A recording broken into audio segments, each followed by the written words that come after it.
सभी विद्यार्थियों और प्रिय मित्रों, आप सभी का मेरे YouTube channel Uma literature academy पर बहुत बहुत स्वागत है। और आज हम प्राचीन भारत के आर्थिक व्यापार के बारे में, वाणिज्य के बारे में पढ़ेंगे। ठीक है, तो इसका समय है 750 ईस्वी से 1200 ईस्वी तक का समय है। इसका अध्ययन हम करेंगे। इनमें हम देखेंगे कुछ पॉइंट्स, जैसे व्यापारिक मार्ग देखेंगे, ग्रामीण और नगरीय व्यापार देखेंगे, अंतर्देशीय व्यापार भी देखेंगे और विदेशी व्यापार भी देखेंगे, जो कि जल मार्गों से और स्थल मार्गों से होता था। फिर दक्षिणी भारत का व्यापार भी हम देखेंगे, इस पर चर्चा करेंगे। आज सभी इन विषयों पर चर्चा करने के लिए हम आए हैं और आशा है कि आप ध्यान से देखेंगे इसको बहुत से। तो इसका टाइम जो है पूर्व मध्यकाल में प्राचीन काल के ही समान, पूर्व मध्यकाल जो हमारा राजपूत काल कहलाता है, वह प्राचीन काल के ही समान राज्य का एक प्रमुख कर्तव्य शांति और सुव्यवस्था बनाए रखना होता था। अर्थात राजा का ये पहला कर्तव्य था कि वह अपने राज्य में शांति और सुव्यवस्था बनाए रखे, ताकि बाकी सारे संगठन, बाकी सारी संस्थाएं अपना कार्य सुचारू रूप से कर सकें। तो ऐसे ही आर्थिक संस्थाओं के लिए भी यही नियम था। इस काल में कोई भी राजा अपनी नीतियों में, चाहे वो कितना भी युद्धप्रिय क्यों न रहा हो, लेकिन उसे अपने राज्य की आंतरिक सुरक्षा और शांति की सदैव चिंता बनी रहती थी। तो इसके लिए अपने राज्य के भीतर वो इस चिंता के लिए हमको बहुत सारे अभिलेखों में इसके उल्लेख या इसके संकेत मिल सकते हैं, ये कहना चाहूँगी। जैसे कि मिहिर भोज का जो शासन था, प्रतिहार शासक थे, उनके शासनकाल में किसी अन्य ने, दूसरे लेखकों ने ये कहा है कि ये सुलेमान नामक विदेशी यात्री जो थे, विदेशी लेखक थे, 851 ईस्वी में उन्होंने अपनी पुस्तक में लिखा कि भारत में ऐसा कोई राज्य नहीं है जो डाकुओं से इससे अधिक निरापद हो। अर्थात यहाँ पर मिहिर भोज के राज्य में चोर और डाकुओं का कोई काम नहीं है, इतनी शांति और सुरक्षा व्यवस्था कड़ी रहती थी। जबकि 200 वर्ष पूर्व हर्ष के शासनकाल में अगर हम देखें तो यहाँ पर मध्य देश का वर्णन करते हुए कहा गया है कि ह्वेन-त्सांग को डाकुओं ने बहुत परेशान किया था, उसके पुस्तकों को, धन को उसके लूट भी लिया था। इसमें वैसे तो इस काल में चोलों ने बड़ी बड़ी सड़कों का निर्माण करवा दिया था, जिससे इस काल में व्यापार और वाणिज्य की को बहुत प्रोत्साहन मिला और बड़ी उन्नति हुई 750 ईस्वी के बाद से। सबसे पहले हम देख लेते हैं व्यापारिक मार्गों को।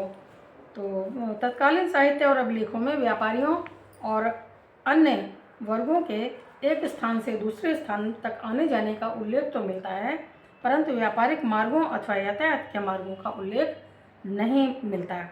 अन्य सूत्रों से पता चलता है कि एक स्थान से दूसरे स्थान पर जाने के लिए अनेक प्रसिद्ध मार्ग तथा सुगम मार्ग थे, और अल-बरूनी ने 15 प्रसिद्ध मार्गों का उल्लेख किया है। तो यहाँ पर हम देख लेते हैं कि ये मार्ग थे। नंबर 1 पर अगर हम देखें तो कन्नौज, मथुरा, बाड़ी, बयाना जो कि राजस्थान में है, धार तथा अनहिल पाटन जो गुजरात की पश्चिमी चालुक्यों के गुजरात की राजधानी थे। अनहिल पाटन और गुजरात से होते हुए विभिन्न दिशाओं को विभिन्न मार्ग जाते थे। इसमें से पहला मार्ग कन्नौज से पानीपत तक, हम जानते हैं कन्नौज उत्तर प्रदेश में है, पानीपत हरियाणा में है, कटक तथा काबुल होते हुए गजनी तक जाता था। गजनी तक जाता था, काबुल अर्थात अफगानिस्तान आदि से मार्ग होते हुए जाता था। दूसरा मार्ग कन्नौज से प्रथम प्रयाग होते हुए ताम्रलिप्ति बंदरगाह कहाँ पर है? यहाँ पर बंगाल में, बंगाल की खाड़ी में जो बंदरगाह था वो ताम्रलिप्ति बंदरगाह कहलाता था। तो प्रयाग होते हुए, कन्नौज से प्रयाग होते हुए ताम्रलिप्ति बंदरगाह, और वहाँ से दक्षिण की ओर कलिंग होते हुए कांची तक तीसरा मार्ग चला जाता था। प्राचीन काल में ही सड़कों का निर्माण चोल शासकों द्वारा इतनी बुद्धिमत्ता से किया गया था कि व्यापारियों को और सैनिकों को कोई असुविधा ना हो। तीसरा मार्ग कन्नौज से होते हुए कामरूप, नेपाल तथा तिब्बत तक चला जाता था। ये पूर्वोत्तर का मार्ग था जो तिब्बत तक जाने के लिए आसाम होते हुए जाता था। चौथा मार्ग बयाना होते हुए, बयाना फिर आपको बता दें राजस्थान में है और रेगिस्तान बहुत है वहाँ पर, तो बयाना होते हुए मारवाड़ के रेगिस्तान जैसलमेर होते हुए, रेगिस्तान से मारवाड़ के रेगिस्तान से जैसलमेर होते हुए कराची तक जाता था। आधुनिक कराची जो आजकल पाकिस्तान में चली गई वहाँ तक जाता था। दिल्ली और अजमेर के बीच का बड़ा सुरक्षित मार्ग था। अजमेर से लेकर दिल्ली तक का जो मार्ग बहुत सेफ मार्ग था। यही मार्ग आगे चलकर अहमदाबाद तक चला जाता था। दिल्ली से अजमेर और अजमेर से अहमदाबाद तक, गुजरात तक। इसी प्रकार मथुरा और धार पड़ोसी राज्यों तथा देश के अन्य व्यापारिक नगरों और केंद्रों के मार्गों द्वारा जुड़े हुए थे। बंगाल अनेक सड़कों द्वारा पाटलिपुत्र, वाराणसी तथा उत्तरी भारत के प्रमुख व्यापारिक केंद्रों से संलग्न था। कुछ विद्वानों का कहना है कि ये मार्ग डाकुओं के क्रियाकलापों द्वारा असुरक्षित रहते थे। कुछ व्यापारी अपनी सुरक्षा का प्रबंध स्वयं करते थे और कुछ व्यापारियों का राज्य भी सहयोग करते थे ताकि उनकी डाकुओं से सुरक्षा मार्ग में हो सके व्यापारियों की। अब इनका हम देख लेते हैं ग्रामीण और नगरीय मार्ग। तो जैसा कि हम जानते हैं कि ग्राम प्राचीन भारत से ही आत्मनिर्भर थे। उनकी आवश्यकता की पूर्ति के लिए काफ़ी हद तक या काफ़ी सीमा तक उत्पादन हो जाता था, किंतु उसके लिए उन्हें अन्य किसी की आवश्यकता नहीं पड़ती थी। किंतु यहाँ पर एक बात यह थी कि उत्पादन का अधिकांश भाग उस समय के सामंत आदि ले लेते थे या जमींदार ले लेते थे। ठीक है, तो अतः उन्हें कुछ आवश्यकताओं के लिए निर्भर रहना ही पड़ता था कि इसके लिए व्यापारी यहाँ पर आया करते थे ग्रामों में। ठीक है, अतिरिक्त तो व्यापारियों द्वारा चीज़ें उनको आवश्यकता के पहुँचाई जाती थी, जिसका लिए उद्योग प्रचलित थे।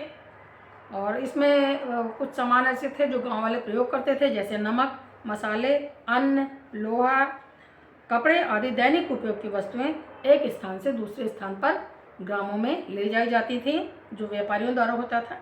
अभिलेख और साहित्यिक स्रोतों से पता चलता है कि देश के विभिन्न राज्यों के बीच व्यापार होता था। समाज के समृद्ध वर्ग तथा राजघरानों के सदस्यों के लिए व्यापारियों द्वारा और विलासिता की सामग्रियां दूर दूर के से देश के विभिन्न भागों से उनको उपलब्ध उन्हें कराई जाती थी व्यापारियों द्वारा। दक्षिण से मोती, कीमती रत्न और पत्थर चंदन, मसाले, मेवा आदि आते थे। द्वारका से शंख तथा सीपी आदि, गुजरात से सूती कपड़ा, नील तथा चमड़ी की वस्तुएं मुख्य रूप से ले जाई जाती थी ग्रामों में। बंगाल से मलमल, पान सुपारी तथा सन के लिए बंगाल प्रसिद्ध था और यह वस्तुएं भी गाँव में बेचने के लिए जाती थी। कलिंग में धान की उपज अच्छी थी, उत्पन्न होती थी। मालवा गन्ने, नील और अफीम के लिए प्रख्यात था। तो मालवा के प्रदेश से गन्ना, अफीम आदि नील आया करता था। भारत के समुद्र तटों पर विदेशियों से आयातित सामग्री आती थी, अर्थात जो मंगाया जाता था विदेशों से वो सामग्री आती थी। आयात भी होता था और निर्यात भी होता था। आयातित सामग्री को उतारने के लिए पूर्वी तट का ताम्रलिप्ति बंदरगाह सत्यग्राम और पुरी का बंदरगाह पुरी उड़ीसा में है, और पश्चिमी तट पर भारत के पश्चिमी समुद्र पर देवल, अरब सागर की तरफ देवल, थाना, खंभात, भड़ोच तथा सोमनाथ का बंदरगाह विशेष रूप से प्रसिद्ध थे बाहर के देशों से सामान को लाने के लिए। इन बंदरगाहों तथा अन्य कम महत्वपूर्ण केंद्रों पर विदेशों से सोना, तांबा, टिन, मसाला, मूंगा तथा घोड़े आदि लाए जाते थे। यह सभी सामग्री व्यापारियों द्वारा भारत के विभिन्न भागों में बिक्री के लिए ले जाई जाती थी, चाहे वो ग्राम हो और चाहे वो नगर हो। मनुस्मृति के जो टीकाकार थे 10वीं शताब्दी के, उनका नाम है मेघातिथि।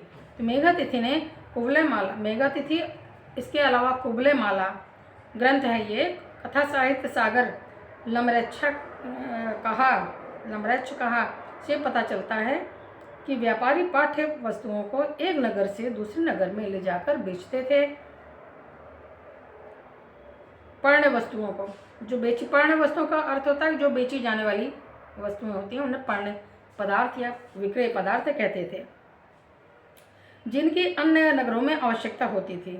कुवलयमाला से ज्ञात होता है कि उत्तरापथ से वे घोड़े खरीदते थे। घोड़े उत्तरापथ में मिलते थे। पेहेवा अभिलेख से पता चलता है कि देश के विभिन्न भागों से आने वाले घोड़ों की कीमत खरीद और बिक्री करने वालों के एक संगोष्ठी या एक संगठन हुआ करता था।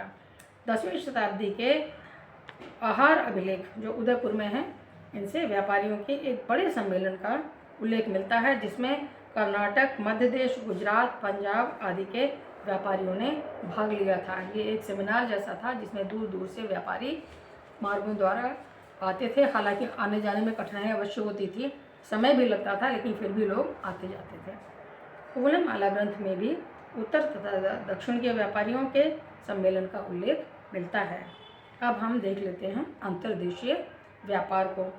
अंतर्देशीय व्यापार के लिए व्यापारियों को एक राज्य से दूसरे राज्य तक जाने के लिए चुंगी देनी पड़ती थी। सामंत अपने क्षेत्रों में चुंगी वसूलते थे। राजस्थान में मेड़ा, भील तथा अन्य आदिवासी भी सरदार अपने अधिकार क्षेत्र से गुजरने वाले व्यापारियों से चुंगी या कर वसूल किया करते थे। और इसके अलावा जो पुल पार करते थे अगर किसी नदी का, तो वहाँ पर टोल टैक्स भी लगता था। ठीक है, इसको पुल पार करने का कर कह सकते हैं, ये लगता था। तथा मार्ग कर की वसूली द्वारा राज्य द्वारा की जाती थी। इसके लिए राज्य इससे लेता था टोल टैक्स। इससे असुविधा के साथ मूल्यों में भी वृद्धि हो जाती थी। माल का जितना मूल्य कम मूल्य पर लाता था व्यापारी, और टोल टैक्स देने के कारण या अन्य चुंगी आदि कर देने के कारण वह अपनी वस्तु को थोड़ा महंगा कर देता था। तो परंतु जब राज्यों को व्यापारियों से कर के रूप में आय होती थी, लेकिन राज्यों को फ़ायदा होता था राज्यों को, तो इससे उन्होंने व्यापारियों को बनाए रखने के लिए और वृद्धि करने के लिए वह व्यापारियों को प्रोत्साहन भी देते थे कि आप आइए हमारे यहाँ सामान को बेचिए। स्मृति तथा नीति ग्रंथों में कहा गया है कि व्यापारियों को शासन द्वारा जान माल की सुरक्षा दी जानी चाहिए, ऐसा नीति ग्रंथों में कहा गया। नदियों के मार्ग से व्यापार में अनेक सुविधाएं थीं। कुछ राज्यों में राजकीय नौकाओं का प्रबंध व्यापार के लिए किया हुआ था, अर्थात सरकारी नावें भी व्यापार के लिए दी जाने लगी थी ताकि व्यापारियों को असुविधा न हो, बदले में वे राज्य को कर देते थे। ये सामग्री लाने ले जाने का शुल्क लेती थी। और अभिलेखों में नौभाट कर का उल्लेख मिलता है, जो कि राज्य द्वारा व्यापारियों से लिया जाने वाला कर था। अब हम विदेशी व्यापार को देख लेते हैं। विदेशी व्यापार में स्थल मार्ग और जल मार्ग दो प्रकार के व्यापार दिखाई पड़ते हैं।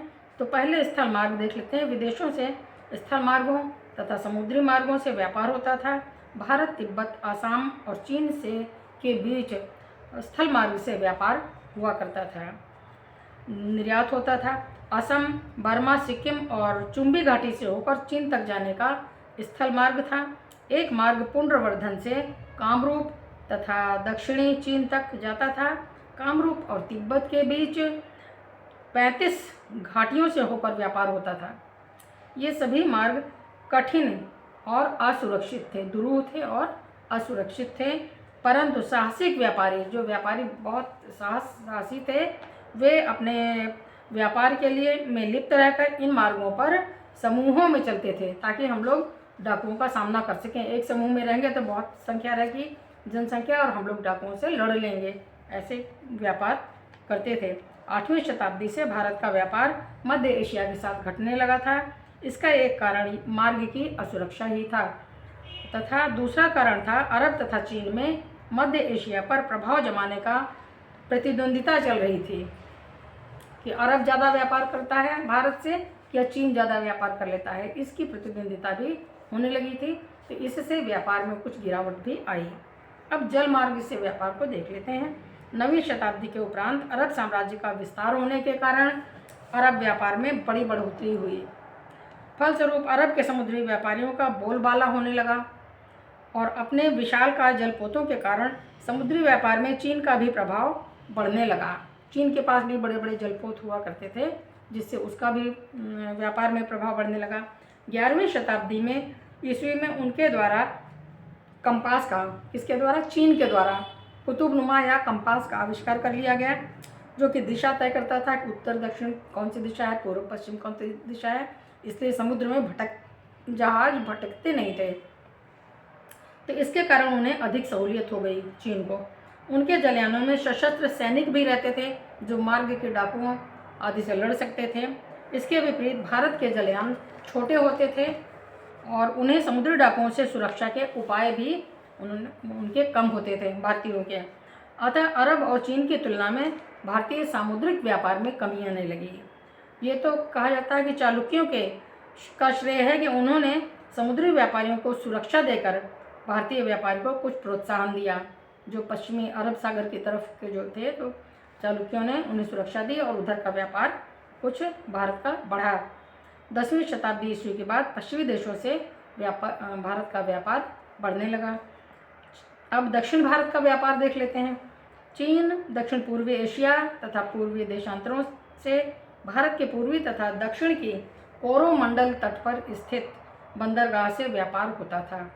सुदूर दक्षिण में कोरोमंडल तट है जहाँ से व्यापार होता था। ताम्रलिप्ति, पुरी, ये सब पूर्वी भारत के पूर्वी बंगाल की खाड़ी के किनारे किनारे प्रायद्वीपीय भारत के बंदरगाह हैं। मलाया बंदरगाह से मलाया, एशिया तथा पूर्वी द्वीप समूहों के साथ व्यापार होता था। भारतीय व्यापारी निर्यात करके स्वर्ण व चांदी लाने का अधिक प्रयास करते थे। अपने यहाँ से सामान देते थे, बदले में कोशिश करते थे कि सामान कम लाएं, चांदी सोना अधिक लेकर आएँ। ठीक है। निर्यात सामग्री के स्पष्ट प्रमाण नहीं मिलते हैं कि क्या क्या वो ले जाते थे।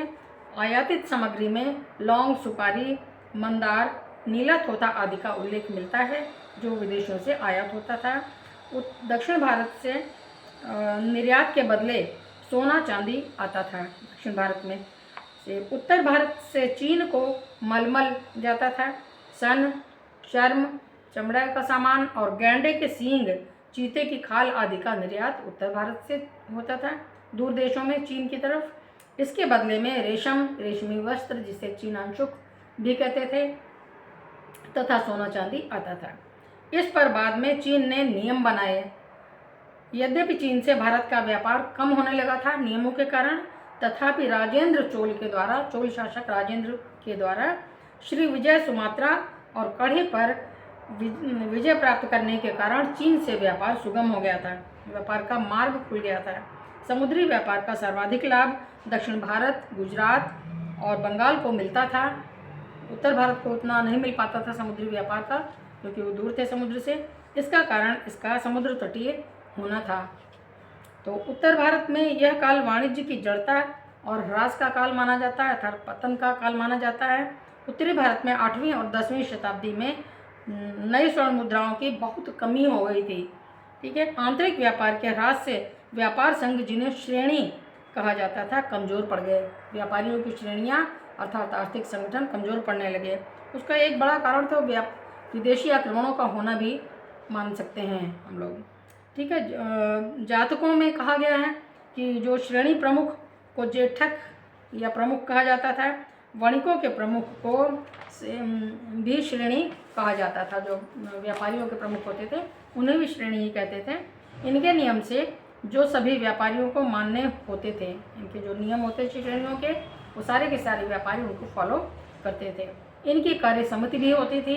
ये श्रेणियाँ अब भी 10वीं शताब्दी में भी बैंक का कार्य करती थी, अर्थात वो लोगों का धन अमानत रखती थी और ब्याज पर उनको लौटाती थी। राजनीतिक अस्थिरता और सामंतों की स्थिति के कारण सामंतों ने अधिक से अधिक धन कमाना, अधिक से अधिक व्यापारियों से चुंगी कर लेना आदि स्टार्ट कर दिया था। अधिक से अधिक अमीर बनना चाहते थे वे। और दूसरे, राजनीतिक अस्थिरता इस समय बहुत आ गई थी, क्योंकि हमारे यहाँ पश्चिम से बहुत ज़्यादा, पश्चिम उत्तर प्रदेश से आक्रमण देश पर होने लगे थे। तो इस कारण श्रेणियों की दशा में परिवर्तन आ गया था। श्रेणियों का ह्रास होने लगा। दानियों द्वारा, जो लोग दान दे सकते थे, बड़े बड़े लोग, उनके द्वारा स्थायी पूंजी अब मंदिरों में जमा की जाने लगी है। अब लोग श्रेणियों के पास न जमा करके मंदिरों में अपनी पूंजी को देते थे, क्योंकि ये अधिक विश्वसनीय हो गए थे मंदिर। व्यापार से संबंधित वाणिज्य में साहूकारों की श्रेणी ही एक ऐसी श्रेणी थी जिसमें समृद्धि हुई है, जिसकी वृद्धि हुई। बाकी सारे श्रेणियों का ह्रास देखने को मिलता है इस काल में। ऋण पर ब्याज दर सामान्यतः 15% थी। अगर कोई लोन लेता था तो 15% उस पर ब्याज लगता था। चामानवंशी लेखों में कभी कभी यह दर 30% भी हो जाती थी। राष्ट्रकूटों के समय ब्याज दर 25% थी, जिससे ब्याज दर अधिक हो गई थी। ब्राह्मणों से सबसे कम तथा शूद्रों से अधिक ब्याज लिया जाता था और राज कर्मचारियों को वेतन के बदले भूमि दी जाने लगी थी, जिससे मुद्रा का प्रचलन पहले से कम हो गया था। अतः मुद्राएं भी कम बनने लगी थी। आशा है कि आज को थोड़ा सा बड़ा था ये पाठ, लेकिन आपको बहुत पसंद आया होगा। बहुत बहुत धन्यवाद। आज के लिए मिलते हैं दूसरे वीडियो में।